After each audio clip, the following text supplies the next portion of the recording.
biar kalian akhirnya bakalan tayang kayak seperti apa ceritanya. Kita senang banget di WhatsApp atau mungkin bisa telepon saudara atau teman atau gebetan buat datang.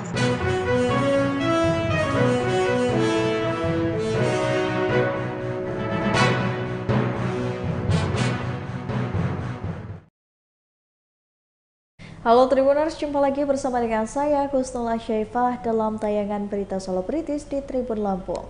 Kami akan menyajikan informasi menarik dan juga terupdate seputar selebritis tanah air untuk Anda. Dan inilah berita selebritis selengkapnya. Berita pertama, cerita dari Christiana Baharudin yang sulitnya membangun chemistry bersama dengan Mawar Tejo. Christiana Baharudin dipasangkan pertama kali dengan Mawar Tejo dalam serial Love Ice Cream. Ini bukan merupakan pertama kali Christiana berada di proyek yang sama dengan Mawar Tejo. Sebelumnya, Christiana sempat terlibat dengan Mawar Tejo di sebuah FTV pada tahun 2015 untuk pertama kalinya. Ketika akhirnya dipasangkan, Christiana mengaku kesulitan untuk membangun chemistry dengan Mawar. Ini lantaran kepribadian Mawar yang terlalu pendiam dan tertutup sehingga terkesan sulit untuk digapai. Suami dari Siti Badriah itu sempat kebingungan karena berbagai macam cara ditempuh tak juga berhasil. Hingga akhirnya Christiana berinisiatif untuk membawakan Mawar bubur ayam untuk ia makan. Mawar diketahui memang kesulitan makan selama proses syuting karena harus menggunakan make up prostetik. Penyanyi 21 tahun ini hanya bisa memakan makanan yang lunak, bahkan harus menggunakan sedotan untuk makan. Itu kalau misalnya makan enak, itu mashed potato sebenarnya. Rasanya anta, nggak ada rasanya. Itu sih mungkin unik banget buat kita karena kita harus berekspresi enak, padahal rasanya pengen nggak ada rasanya tuh kayak cuman mashed potato dicampur sama gula. Tapi itu kekreativitasannya kakak Arte memang patut diacungi jempol sih. Jadi keren banget, kita mungkin bisa take berjam-jam tapi es krimnya masih pada bentuknya gitu. Masih bagus. Ya. Tapi kalau syutingnya sendiri itu di studio atau di tempat pembuatan es krim gitu? Ada beberapa hari kita di studio, yang paling lama sih paling banyak kita di studio ya, karena Mawar butuh AC yang benar-benar dingin sampai kita tuh nggak merasa lagi di salju. Saking dinginnya sampai ke tulang-tulang, nggak tahu itu AC-nya berapa, dan Mawar tuh masih ngerasa panas, masih keluar air tiba-tiba dari hidung. Karena prostetiknya full dari atas malah sampai ke ujung kaki tuh full prostetik, makanya butuh AC yang benar-benar dingin. Dan pas zongnya tuh pas kita outdoor ya. Ada beberapa adegan di rumah Adam. Iya, di rumah Adam. Kayak udah make up lama-lama 4 jam, kayak baru 1 jam aja udah pada copot.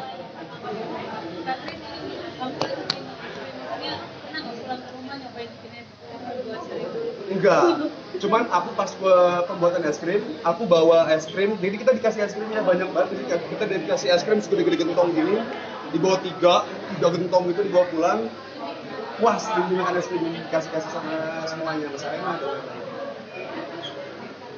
Adi sendiri ngeliat kan nonton dulu ya episode 1, seperti apa sih misalnya biar kalian akhirnya bakalan tayang kayak seperti apa ceritanya. Kita senang banget ya, karena ini project kita dari tahun yang lalu sebenarnya. Akhirnya di tahun ini kita tayang, senang banget, melewati berbagai macam proses editing, karena memang Mawar juga banyak yang sobek di sini-sininya, karena itu tadi keringat, lokasi, AC itu mungkin yang jadi bahan-bahan editingnya lama. Jadi kita sebenarnya akhirnya bisa tayang juga. Kelihatan tadi gimana ekspresi kalian nonton di sendiri Gemes tadi kita sampai kayak gitu. dari awal ketemu semua cast, ketemu Adam, ketemu Kang Greg, dari awal reading, terus juga kita workshop bareng-bareng, kita nyatuin chemistry antara sahabat-sahabat ini juga banyak ngobrol.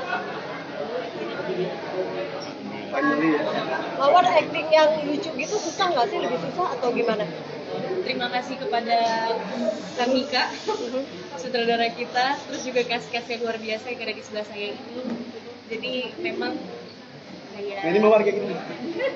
Oh, jadi ketika di set memang jauh lebih mudah sih buat bawain perannya. Jadi memang kita banyak banget diskusi dari awal kayak kira-kira kita karakternya mau gimana ya, gimana ngebedain salah satu sama lain, apa kira-kira mimpi yang dipunyai setiap karakternya gitu, apa yang membuat dia latar belakangnya yang membuat dia akhirnya jadi kayak gini gitu. Jadi itu sudah kita bahas dari reading. Terima kasih kepada tim yang sangat luar biasa. Jadi semuanya berjalan. Oke. Jadi sering syuting sekarang keluar gimana kasih tahu ditanya yang di aja. Oke, ya promo ya. Promo. Oke, terakhir promo boleh? Ya. Promo ya tadi. jangan lupa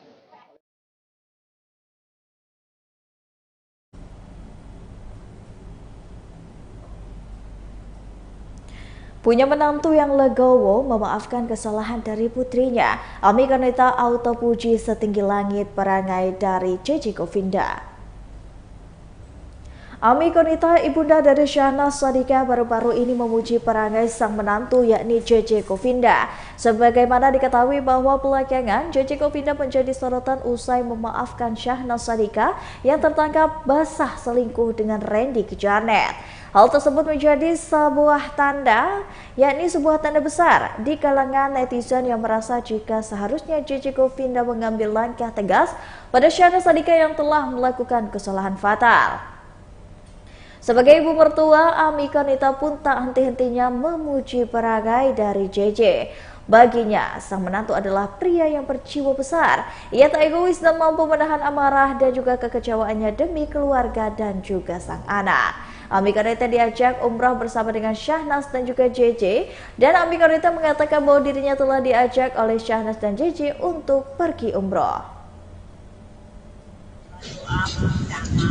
Yang teman-teman aja yang main mengalir senang lihatnya alhamdulillah dia benar-benar mau selalu jadi anak yang berhati yang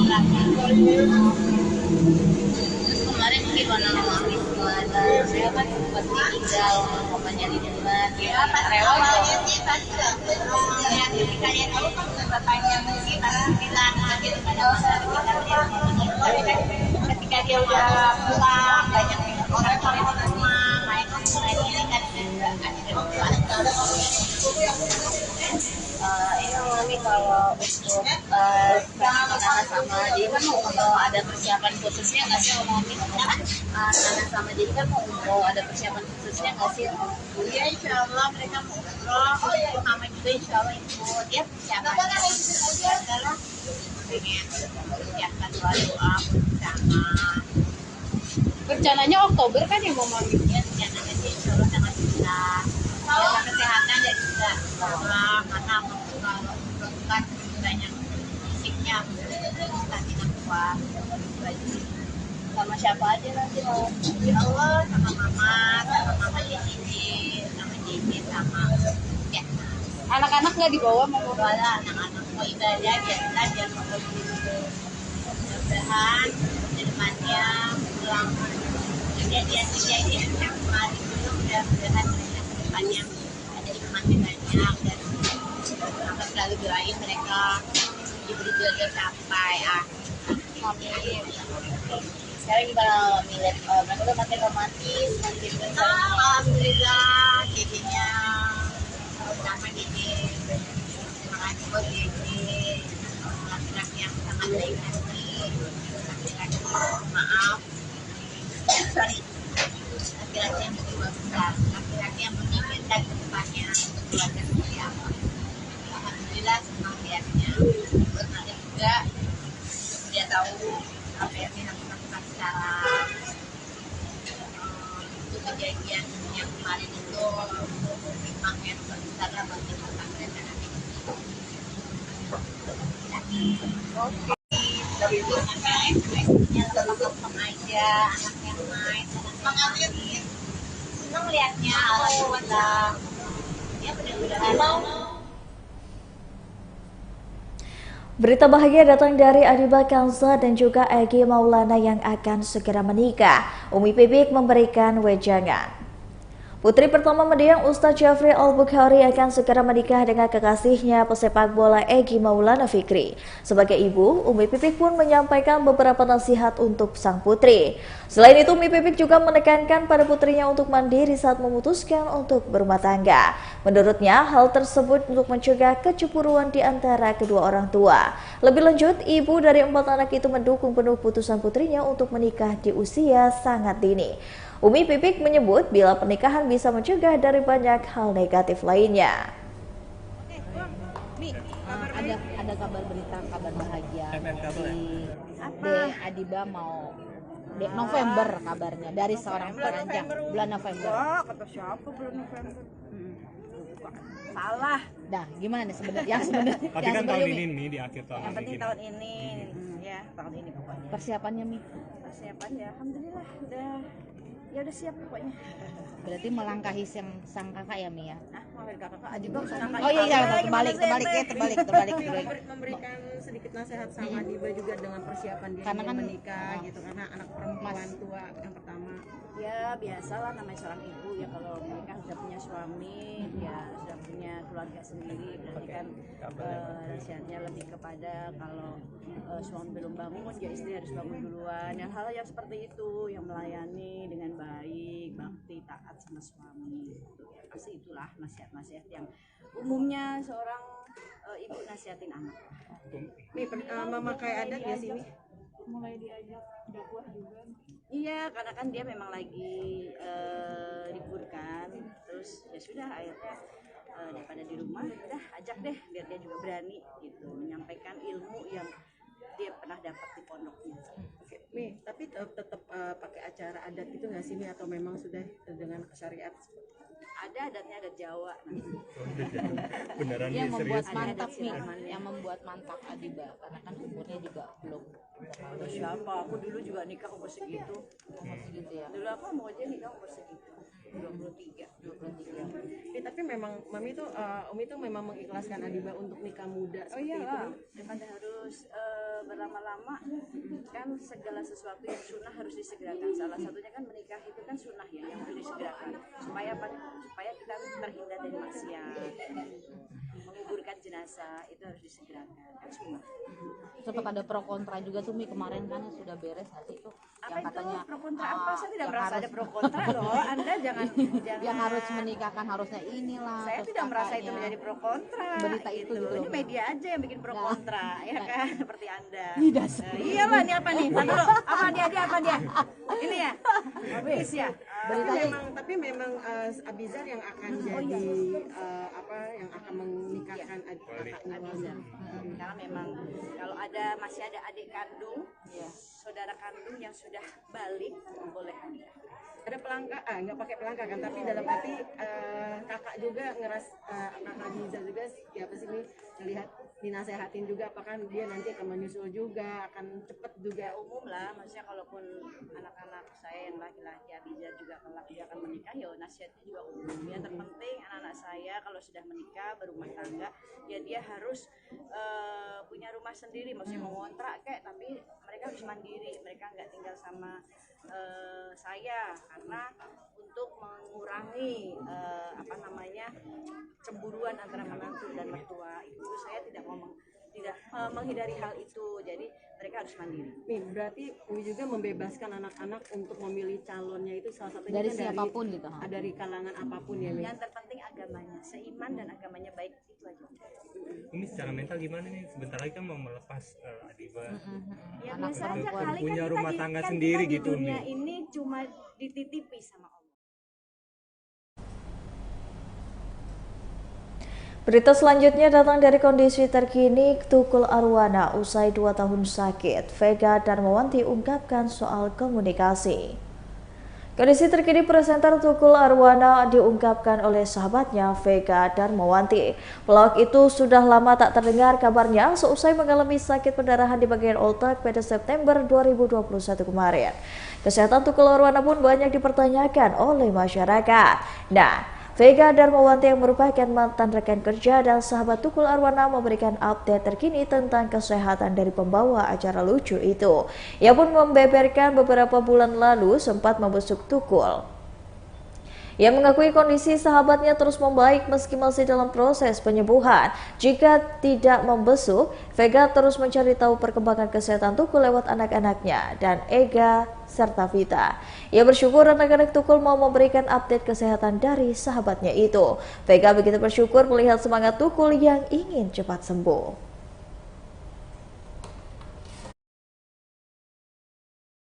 Nggak bisa share juga gitu foto terbaru Mas Tukul, tapi alhamdulillah sih udah jauh lebih baik lah. Cuman belum bisa belum. Sudah bisa diajak komunikasi cukup lancar. Oh belum. Tapi udah sempat bilang nggak sih kayak kangen kerja sama Mbak Vega gitu seperti apa? Ya akunya sih ngeledek Mas Tukul. Ayo Mas cepetan Mas, nih kita tawaran kerjaan udah banyak nih gitu. Dianya gimana? Ya itu karena terbatas komunikasi yang belum lancar, jadi biasanya senyum, ketawa, meresponnya hanya gitu aja sih.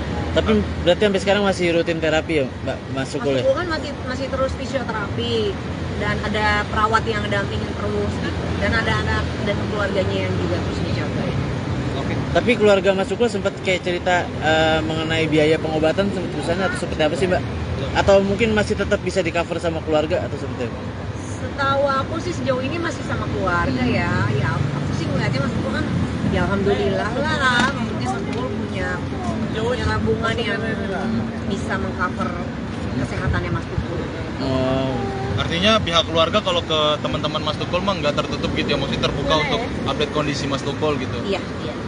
Teman-teman yang dekat ya, karena mungkin ada alasan sendiri kalau misalnya terlalu sering dijenguk kan jadi nggak bisa istirahat kan gitu. Tauku sih kalau sahabat deket, kalau bikin janji gitu, pasti kita dibolehin kok jenguk. Vega ini kan lagi rame teman-teman artis dituding bikin pasar Tanah Abang sepi gara-gara rame jualan di TikTok nih Mbak. Mbak Vega gimana? Ada tanggapannya nggak Mbak atau seperti apa Mbak? Kalau aku sendiri kan nggak pernah nggak live nih, maksudnya aku jarang live karena aku sebenarnya nggak terlalu ngerti juga. Kalau menurut aku ya, kan gini, sebetulnya public figure itu adalah orang yang sangat memanfaatkan media sosial apapun. Karena kan emang pekerjaannya public figure nggak lepas dan nggak jauh dari yang namanya media sosial ya. Mau itu Instagram, mau itu TikTok, apapun gitu. Jadi memanfaatkan apapun sebetulnya kan boleh-boleh aja, sah-sah aja gitu. Sebetulnya kalau akhirnya banyak yang mungkin komplain, kok artis jualan, kok artis dagang, aku nggak bisa komentari karena aku sendiri nggak dagang, jadi aku nggak tahu nih gitu. Kalau untuk masalah pasar sepi atau apa, aku cuma nggak tahu karena biasanya memang sekarang aku juga aku tipe yang sekarang tuh nikmati belanja online karena jujur belanja online itu satu, kita nggak perlu buang waktu karena biasanya paket dikirim, dua, harganya tuh murah gitu. Nah akhirnya mungkin karena banyak orang yang akhirnya jual murah mungkin akhirnya kan distribusi jadi pendek kan.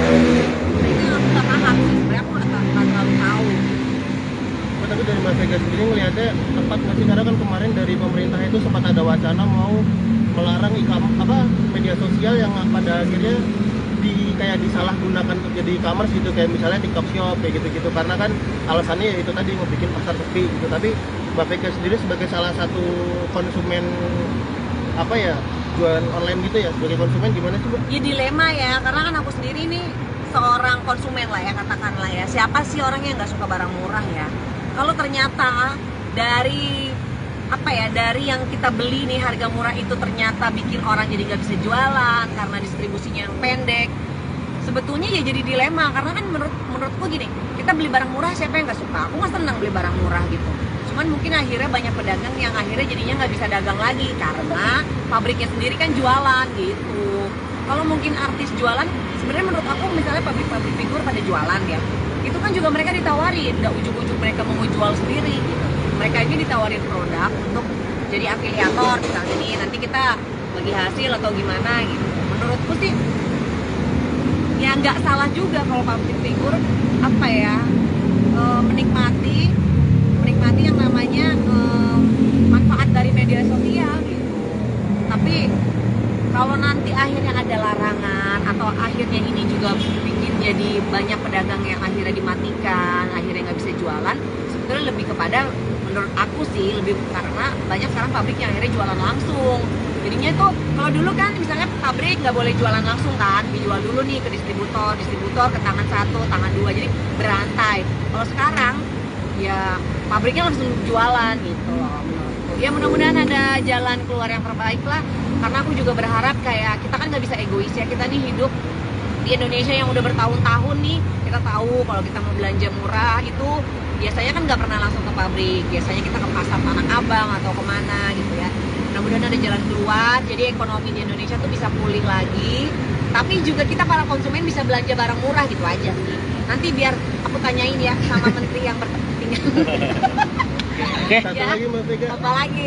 ini kan lagi pada disorot juga gara-gara endorsement judi online Mbak, teman-teman artis. Mbak Vega sendiri mungkin selama berkarir di dunia entertainment kan pasti juga terima endorse. Pernah nggak mungkin ada yang nawarin kayak gitu-gitu? Nah aku juga nggak paham, menurutku kalau yang kemarin aku pahamin justru mereka ini yang notabene teman-teman artis yang juga udah punya jam terbang.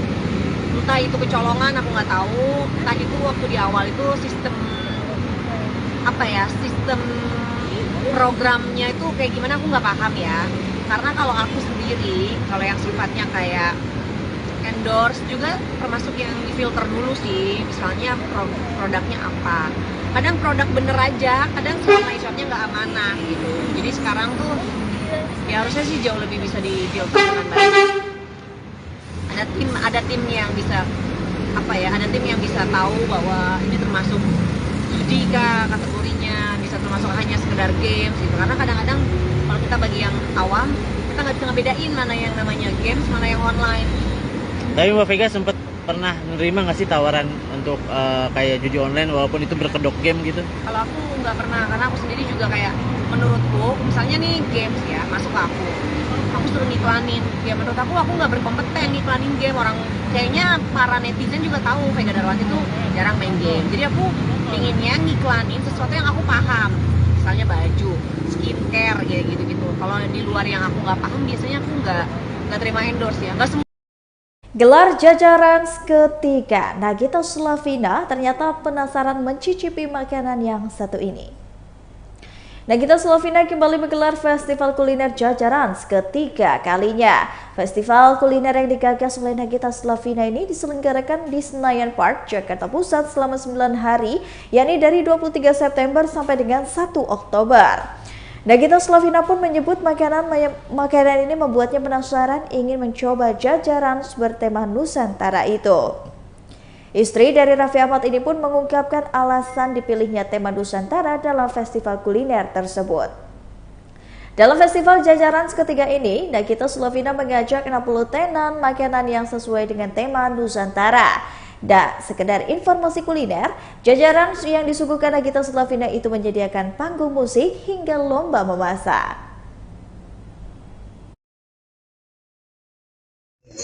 Oke, pertanyaan adalah sebutkan 3 tenan di jajaran. Ayo, 3 aja. Itu sambal siaan, itu MC Uti, sama Fresh 99. Woi, bener nggak? Gila, dia nggak baca, yang terakhir dong baca deh. Oke, ini ada hadiah langsung dari BNI Kakak senilai Rp100.000. Sama mau langsung beli apa sih kalau beli laut? Oh bisa, ya bisa, kan tinggal isi lagi kan, kita bisa langsung isi. Bisa kan kalau.